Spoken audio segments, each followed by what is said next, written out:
अमीश अपने हस्ताक्षर शैली में भगवान राम की कहानी का पता लगाने की कोशिश करते हैं। चीजों को और अधिक समकालीन बनाने के लिए वह पौराणिक चरित्र को मानवीय बनाने की कोशिश करते हैं। शिवा ट्रायोलॉजी के बाद अमीश ने राम सीरीज लिखना शुरू किया, जिसकी 3 किताबें मार्केट में हैं और चौथी किताब भी जल्दी आने वाली है, जिसका नाम है वॉर ऑफ लंका।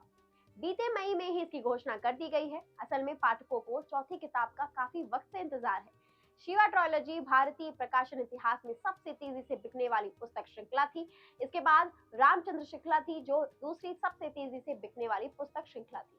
रामचंद्र श्रृंखला की पहली 3 पुस्तकें हैं scion of Ikshvaku, Sita warrior of Mithila, Ravan enemy of Aryavrat.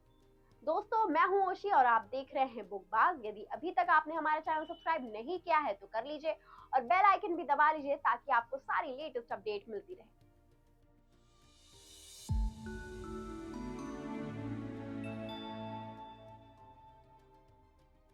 आज मैं आपके बीच लेकर आई हूँ राम सीरीज की पहली बुक, जिसका नाम है श्यान ऑफ इक्ष्वाकु। ये पुस्तक इस तरह से लिखी गई है कि पहला अध्याय उन घटनाओं की पड़ताल करता है जो पुस्तक के अंत में समझ में आती है। दूसरे शब्दों में, यदि आप रैखिक तरीके से पढ़ना चाहते हैं तो पहला अध्याय अंतिम दिखाई देना चाहिए। हालांकि पहला अध्याय आने वाले पत्रों में क्या उम्मीद की जाए इस बारे में उत्सुकता पैदा करता है। इसमें रावण के चरित्र को काफी अलग तरीके से एक्सप्लोर किया गया है। ये ध्यान देने के योग्य है कि मूल महाकाव्य के अनुसार वह एक विद्वान, बहादुर योद्धा और शिव के असाधारण भक्त थे। वे लगभग हर उस व्यक्ति पर काबू पाने में सक्षम था जिसके साथ उसकी लड़ाई लड़ी, और इस तरह उसने अहंकार भी विकसित किया। जबकि रावण इक्ष्वाकु का वंशज बुक में एक शांत, रचित, चालाक और बहादुर योद्धा है जो युद्ध कौशल में विशेषज्ञता रखता है। यह पुस्तक दशरथ के समय में रहने वाले रावण को दिखाती है और यहाँ तक कि दशरथ के साथ युद्ध भी लड़ा। कहानी के लगभग हर महत्वपूर्ण चरित्र का सशक्त चरित्र चित्रण पुस्तक के सकारात्मक कारकों में से एक है। रावण की तरह यहाँ भी मंथरा का दमदार किरदार है। मंथरा को सप्त सिंधु के सबसे धनी व्यापारी के रूप में देखकर कई पाठकों को आश्चर्य हो सकता है, जो अयोध्या में विभिन्न प्रमुख व्यक्तियों के लिए प्रभावशाली है। रामायण में हम राम और लक्ष्मण, यहाँ तक कि भरत के चरित्र के बारे में बहुत कुछ सुनते हैं, लेकिन शत्रुघ्न के किरदार को बहुत कम फुटेज दी गई है। यह किताब उसे सही ठहराने की कोशिश करती है। जहाँ शत्रुघ्न विद्वान है जो लगभग सब कुछ जानते हैं, वह बहुत अध्ययनशील, जिज्ञासु और पढ़ने की आदत वाले हैं।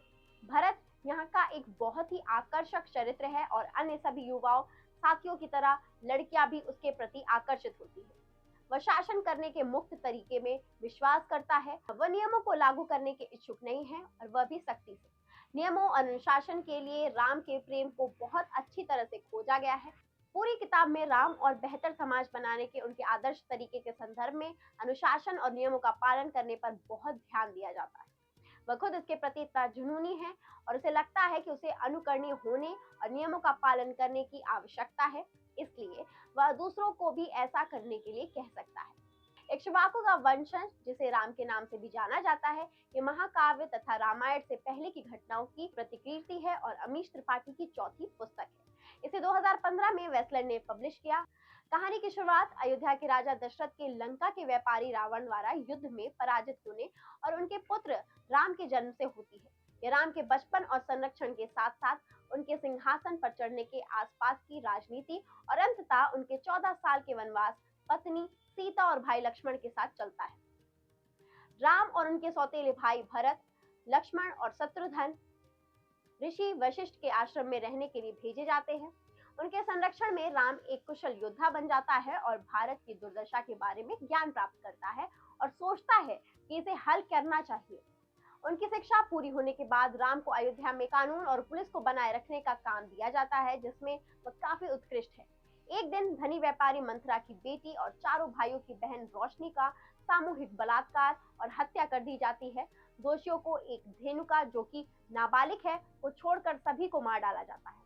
कानून का एक सख्त अनुयायी राम को लड़के को कैद करने के लिए मजबूर किया जाता है। हालांकि अन्य लोग उससे धेनुका के निष्पादन के लिए अनुरोध करते हैं। मंथरा ने कैकेयी को भरत को प्रभावित करने के लिए रिश्वत दी, जो गुप्त रूप से धेनुका की हत्या कर देता है और राम को बहुत परेशान करता है। बाकी पूरी बुक काफी एंगेजिंग है, जो नए नजरिए से पुरानी घटनाओं को दिखाती है। उम्मीद करते हैं आपको ये वीडियो पसंद आया होगा। ऐसी वीडियो को देखने के लिए हमारे चैनल को अभी सब्सक्राइब करें। सायोनारा।